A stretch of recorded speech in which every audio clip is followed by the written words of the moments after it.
You're autistic, I'm going to go out on a limb and say that you always felt a little bit like an alien or like a visitor observing everything, like looking at the world without really being part of it. That you got along with members of other gender identities than your own, that you were friends with people with different backgrounds than yours, coming from a different culture, like exchange students or different races or people with different religions. This way, your social differences were attributed to something other than just being weird or autism.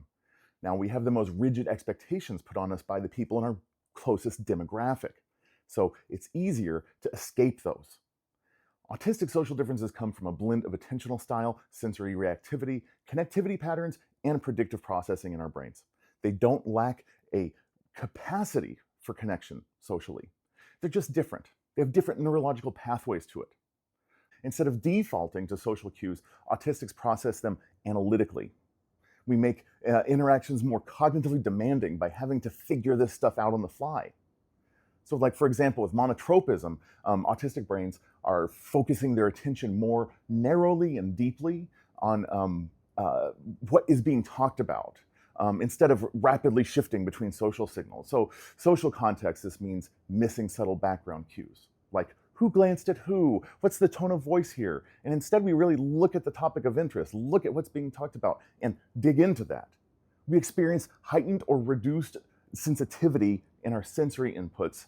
And this really can confuse you in a social environment where you're trying to keep track of multiple people, multiple conversations, while dealing with all kinds of inputs. Eye contact, for example, is neurologically loud for autistics, and we have a greater activity in our amygdala when people are looking at us, and we're supposed to be looking at them. Holding that gaze can really make us feel like we're on the spot while we're trying to figure everything out. Also, there's this difference between top-down and bottom-up processing.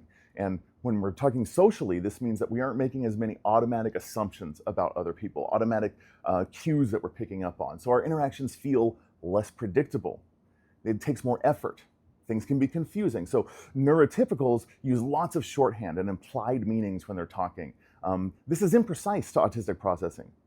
And autistic brain might not automatically flag a glance or tone of voice or body language as being factual details that are important.